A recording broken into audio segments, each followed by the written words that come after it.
Hello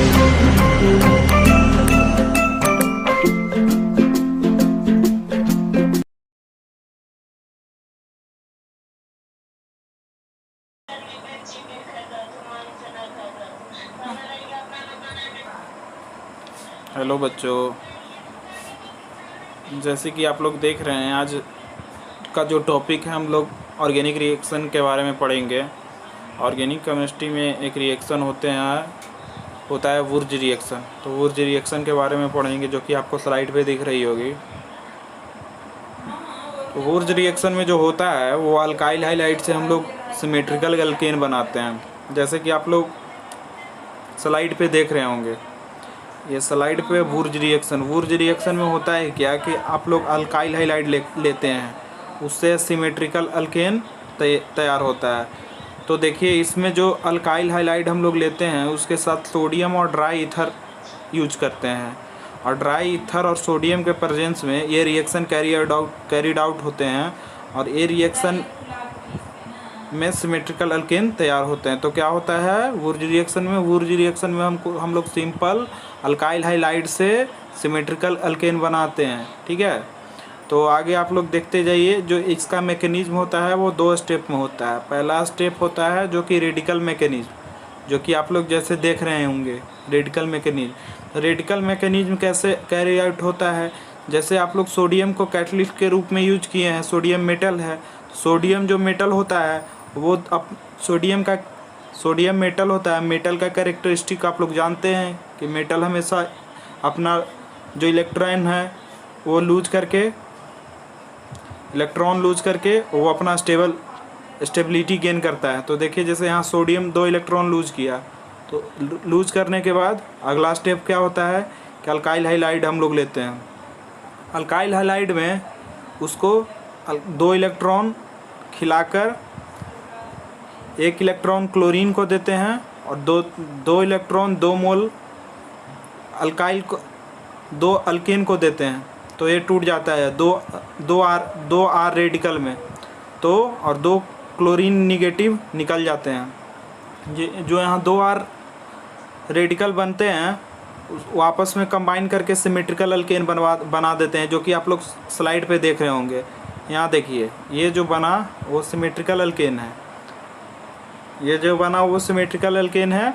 और हम लोग ड्राई ईथर को ही क्यों यूज करते हैं एक्वस सॉल्वेंट के रूप में? इस कारण से क्योंकि ड्राई ईथर जो होते हैं वो इनर्ट सॉल्वेंट होते हैं। जैसे यहाँ देखिए, यहाँ लिखा हुआ है ROR, जो कि ड्राई ईथर है। ईथर का काम क्या रहता है कि वो रिएक्शन कैरीड आउट करवाता है, लेकिन वो खुद अपने आप रिएक्शन में पार्ट नहीं लेता है। ठीक है, तो इसी कारण इसको हम लोग इनर्ट सॉल्वेंट बोलते हैं। तो इस वाई देख रहे होंगे आप लोग, एक क्वेश्चन स्लाइड पे दिख रही होगी, वाई ईथर को ही हम लोग क्यों यूज करते हैं? क्योंकि अगर हम लोग वाटर को यूज करेंगे तो वाटर जानते हैं कि सोडियम के साथ हाईली एक्सप्लोसिव रिएक्शन करता है और सोडियम हाइड्रोक्साइड बना लेता है, जो कि आप लोग स्लाइड पे देख रहे हैं।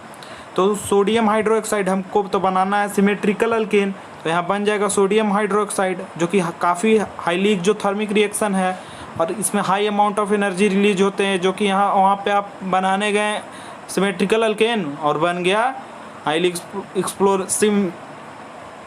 एक्सप्लोसिव रिएक्शन हुआ, वहाँ पे फट गया आपका पूरा, वहाँ पे चौपट हो गया, एक्सपेरिमेंट करने गए। तो आप लोग यही ध्यान दीजिएगा कि इसमें सिमेट्रिकल अल्केन बनते हैं। अब इसमें होता है सिमेट्रिकल अल्केन पहचानने के लिए, तो ये देखिए 1 2 3 ये सिमेट्रिकल हो गया। 20 से अगर इसको काटते हैं तो 2 भाग में टूट जाएगा, और ये हो गया सिमेट्रिकल अल्केन नहीं है। ये देखिए कि यहाँ सिमेट्रिकल अल्केन है, यहाँ सिमेट्रिकल अल्केन यहाँ भी है, फिर यहाँ भी सिमेट्रिकल अल्केन है। तो इसमें जितने भी होते हैं रिएक्शन वो सिमेट्रिकल अल्केन आप लोग बनते हैं। आगे देखिएगा,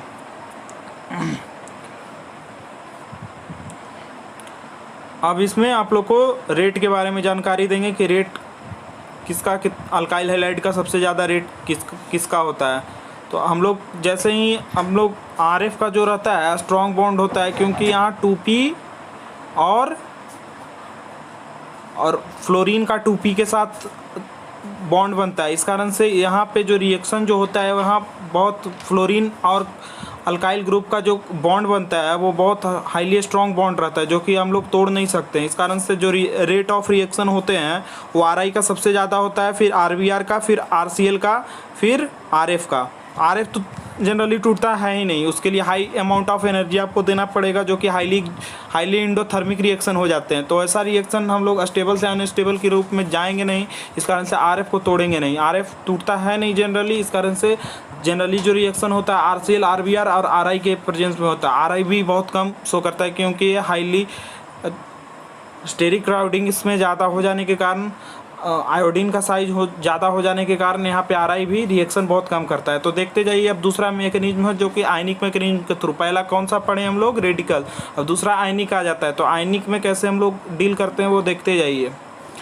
तो आयनिक में जो होता है, जैसे कि सोडियम हम लोग लिए तो सोडियम 2 इलेक्ट्रॉन लूज किया, क्योंकि मेटल है, वो आपको हम पहले ही बता चुके हैं। अब देखिएगा इसमें क्या होता है कि क्लोरीन इस रेडिकल के फॉर्म से टूटने के बजाय आयनिक फॉर्म में टूटता है, जैसे Cl- और R- के फॉर्म में। फिर RCl के साथ उसका रिएक्शन होता है, जिसमें RrCl निगेटिव जो लिविंग ग्रुप होता है वो निकल जाता है, और यहाँ SN2 मैकेनिज्म होता है। ठीक है, SN2 मैकेनिज्म में न्यूक्लियोफाइल R निगेटिव जो होता है वो न्यूक्लियोफाइल की तरह काम करता है, और RCl पे वो जाके अटैक करता है, जिसमें RR बॉन्ड बनता है और Cl बॉन्ड टूटता है, जो कि SN2 मैकेनिज्म है। इसमें सिमेट्रिकल अल्केन बना और Cl निगेटिव निकल गया वहाँ से। यहाँ देखिएगा, यहाँ पे बना। अब देखिए यहाँ पे आप लोग का रिएक्शन दिया हुआ है CH3CH2Br Na dry ether. Dry ether के प्रेजेंट में एक रिएक्शन दिया हुआ है, आगे आप लोग देखते जाइए। अब देखिएगा Na से पहले अब हम लोग तो पहला स्टेप क्या करेंगे कि पहले इलेक्ट्रॉन दो इलेक्ट्रॉन Na को तोड़ के 2 इलेक्ट्रॉन निकालेंगे, फिर 2 इलेक्ट्रॉन का Br के साथ रिएक्शन करवाएंगे, जिसमें Br निगेटिव निकल जाएगा, और CH3CH2 निगेटिव रेडिकल के आयनिक के फॉर्म आयनिक मैकेनिज्म के थ्रू आयन के फॉर्म में निकल जाएगा। फिर इसका वापस रिएक्शन होगा अल्काइल हैलाइड से SN2 मैकेनिज्म के थ्रू इसका वापस रिएक्शन होगा। तो वापस रिएक्शन होने के बाद ये ब्यूटेन फॉर्म हो जाएगा, जो कि आप लोग देख रहे हैं। तो इसमें एक क्वेश्चन दिया हुआ है, what is the product form of Burj reaction? Carbocation, free radical, कार्बोएनायन, both B and C। तो आप लोग जैसे देखें, रेडिकल मैकेनिज्म तो फ्री रेडिकल बना था, और जो आयनिक मैकेनिज्म था उसमें कार्बोएनायन बना था। जैसे कि देखिए कार्बोएनायन कहाँ बना था रिएक्शन में, देखते जाइए। आयनिक मैकेनिज्म में देखिए यहाँ टूटा था तो कार्बोएनायन बना। R निगेटिव जो है वो कार्बोएनायन है, ये जो है कार्बोएनायन बना। और पिछला रिएक्शन में हम लोग R डॉट के साथ रिएक्शन करवा रहे थे, R dot plus R dot, तो उसमें तो रेडिकल के फॉर्म में। तो यहाँ पूछ रहा है कि जो वुर्ज रिएक्शन है उसमें से कौन कौन प्रोडक्ट फॉर्म होता है, तो उसमें से रेडिकल भी बनते हैं और कार्बोएनायन भी बनते हैं। इस कारण से जो ऑप्शन होगा बोथ B एंड C हो जाएंगे। बस यहीं पे आप लोग का इतना ही है। वुर्ज रिएक्शन में हम लोग 2 तरह से सिमेट्रिकल अल्केन बनाते हैं, जो कि पहला है जो कि आप लोग देखे हैं, और पहला देखें आप लोग फ्री रेडिकल और दूसरा आयनिक मैकेनिज्म। तो यहीं पे आप लोग का लेक्चर समाप्त होता है।